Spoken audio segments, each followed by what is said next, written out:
नमस्कार, मी श्रीकांत उमरीकर. आपण पाहतात ॲनलायझर. लाईक करा, शेअर करा, सबस्क्राईब करा. ॲनलायझरचं ॲप डाउनलोड करा. तुकडे तुकडे गँगवाल्यांचे पोस्टर बॉय कन्हैया कुमार बरेच दिवस झाले ते बाजूला पडलेले होते. बिहारमधले निवडणूक झाली आणि ते अडगळीत पडले. न त्यांना कोणी तिकीट दिलं, न त्यांना प्रचारात पण पुढे आणू नका. अगदी अक्षरशः काँग्रेस आणि राष्ट्रीय जनता दलाची ती जी प्रचाराची जी गाडी होती तिच्या पायऱ्यांवरून पप्पू यादव आणि कन्हैया कुमारांना सुरक्षा रक्षकांनी कसं खाली ढकलून दिलं. आम्ही तेव्हा व्हिडिओ केलेले होते. आणि पूर्णपणे त्या बिहारच्या निवडणुकीत तेजस्वी यादव यांच्या आग्रहामुळं कन्हैया कुमार आणि पप्पू यादवांना पूर्णपणे बाजूला ठेवणं काँग्रेसला भाग पडलं. पुढं तर काय सत्ता गेली, फक्त 6 जागी काँग्रेस निवडून आलेली त्याच्यामध्ये.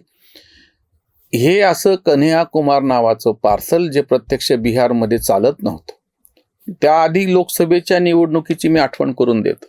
कुठल्या परिस्थितीत आम्ही ह्याला तिकीट देऊ देत नाहीत. म्हणजे बिहारमध्ये लालू प्रसाद यादवांचा पक्ष अडून बसला.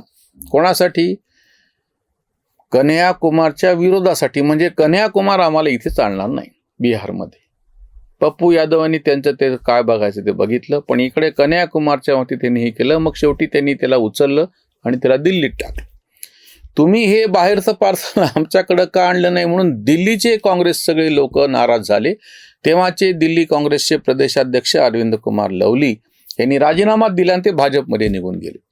म्हणजे हा जिथं होता तिथंही तो पक्षाचं नुकसान केलं, आघाडीचं नुकसान केलं, जिथं गेला तिथंही नुकसान केलं. असा हा तथाकथित ह्या सगळ्या तुकडे तुकडे गँगचा पोस्टर बॉय असलेला हमें चाहिए आझादीवाला कन्हैया कुमार आत्ता ह्या आसाममध्ये विधानसभेच्या निवडणुकीसाठी प्रचारामध्ये गेला. कुठे? आसाममध्ये. आणि तिथं हे बोलले काय, मी तो छोटासा व्हिडिओ तुम्हाला फक्त दाखवतो.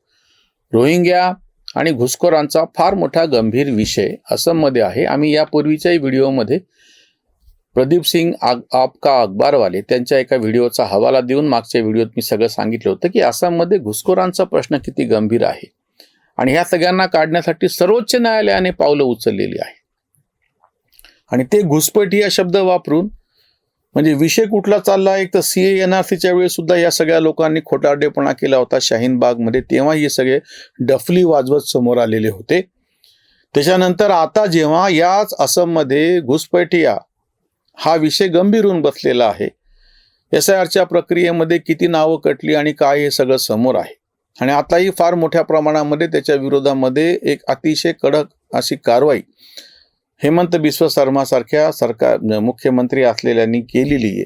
घेतलेले आहेत पावलं, कडक उचललेले आहेत. त्या ठिकाणी घुसपैठियांच्या शब्दाचा काय वापर करतात हे बघा. तो हमको मीडिया के पत्रकार ने कहा कि घुसपैठिया का मुद्दा है. हम बोले सबसे बड़ा घुसपैठिया गुजरात से आया है. हेमंता बिस्व शर्मा के साथ उसको भी यहाँ से भगाने का जरूरत है. बघितलं, एक साधा बाळबोध प्रश्न आहे. गुजरातहून आलेले घुसपैठिया म्हणजे अमित शहा मोदीला तुम्ही त्यांच्या नावानं बोंबा मारता. तू कोण आहे स्वतः? तुला जर उद्या समोरच्या एखाद्या माणसानं विचारलं की बा तू कुठला आहे, तुझा काय संबंध मग आसामचा? जो संपूर्ण भारत माझा देश आहे. आम्ही जेव्हा असं म्हणतो ह्या सगळ्या सारे भारतीय माझे बांधव आहेत, सगळे भारतीय म्हणलेलं आहे. राज्यातली वेगवेगळी नावं घेतलेली नाही आहेत. आणि घुसपैठिया हा जो शब्द, रोहिंग्या बाहेरचे नागरिक जे घुसलेले आहेत, जे भारताचे नागरिक नाहीत, त्यांना मतदानाचा अधिकार नको, इतकी सरळ साधी भूमिका आहे. आणि ती देशप्रेमाची भूमिका आहे. आणि त्याच्यावरती देशद्रोही असलेले हे काय बोंबा मारतात की तुम्ही त्यांना मतदानाचा अधिकार कसा देत नाही, ते काय मानव नाहीत का? आणि शांतीभूषण सारखे पंढर वकील सर्वोच्च न्यायालयात जाऊन मानवाधिकारची टणटणं वाजवतात. आणि त्या सगळ्यांना खाणं पिणं शिक्षण बाकीच्या सगळ्या सोयी कोणाला? जे या देशाचे नागरिकच नाहीत. कन्हैया कुमार सारखा बौद्धिकदृष्ट्या अतिशय हरामखोर आणि बौद्धिक भ्रष्टाचारी म्हणतो मी त्याला, स्वतः उच्च पदस्थ शिकलेला असताना सुद्धा गुजरातमधला एक माणूस आसाममध्ये गेला तर त्याला घुसपैठिया म्हणतो. पण तेच रोहिंग्या म्हणजे म्यानमारमधून आणि बांगलादेशमध्ये आलेल्यांचं ते लाल काय पायघड्या पसरून स्वागत करतात. या पश्चिम बंगालमध्ये ज्या मोठ्या प्रमाणामध्ये आणि आसाममध्ये 2 असे आपले राज्य आहेत की ज्यांच्याकडे फार मोठ्या प्रमाणात घुसखोरी झालेली.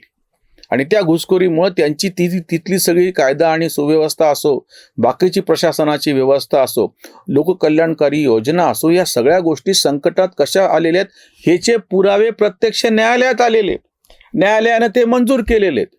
आसाममध्ये NRC national citizen register for citizenship राबवा हे प्रत्यक्ष सर्वोच्च न्यायालयाने सांगितलेलं आहे.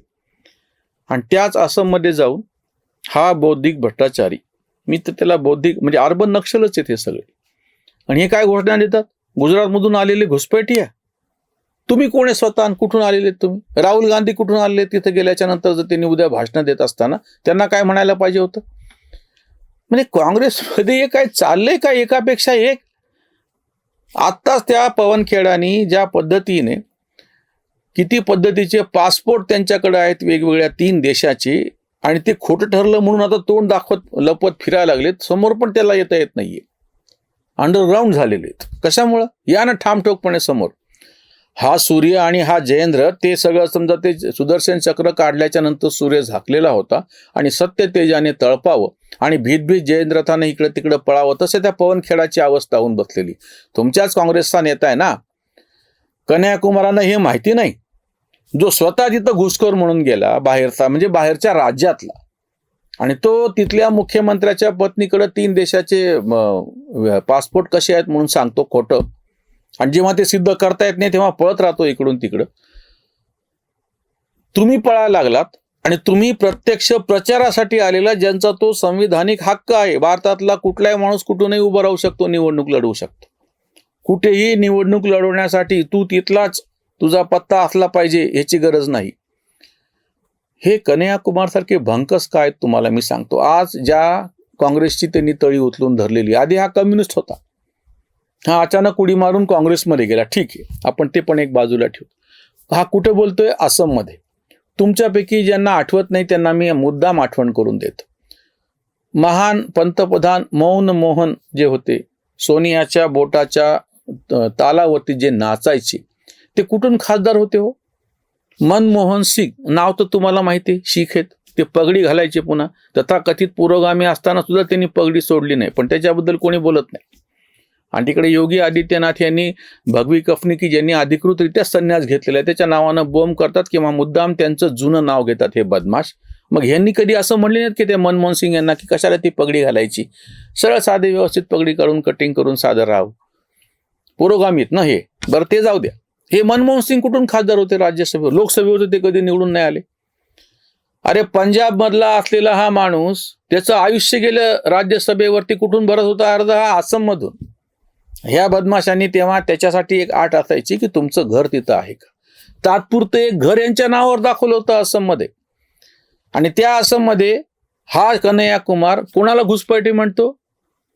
मोदी आणि अमित शहा, जेव्हा की ते प्रत्यक्ष त्यांच्या राज्यामध्ये सातत्यानं निवडून यायला लागलेत, आणि आपल्या राज्यात निवडून आलेली जागा सोडून मोदींनी वाराणसी सारखा मतदारसंघ निवडला, आणि तिथून राज्यसभेतून मागच्या दारानं नाही, समोर लोकांच्या समोर सलग 3 निवडणुका जिंकून दाखवल्यात मोदींनी सुद्धा. आणि हे घुसपैठिया म्हणायला लागले त्यांना. अरे प्रत्यक्ष आत्ता तुमच्या पक्षातले तुमचे जे मुख्यमंत्री पदाचे उमेदवार आहेत, वरुण गोगोई, त्यांच्या पत्नी, त्यांचं नागरिकत्व बाहेरचं कसं आहे काय, त्यांची मुलांनी बाहेरचं नागरिकत्व कसं घेतले, त्या ख्रिश्चन कशा आहेत म्हणून बोंबे त्याला उत्तर द्या.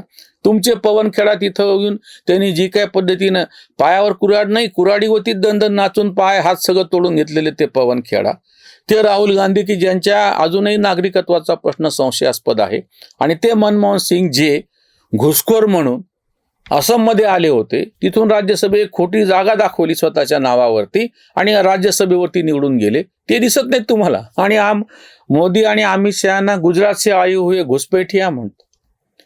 कन्हैयाकुमारांनी असंच बोलत राहावं.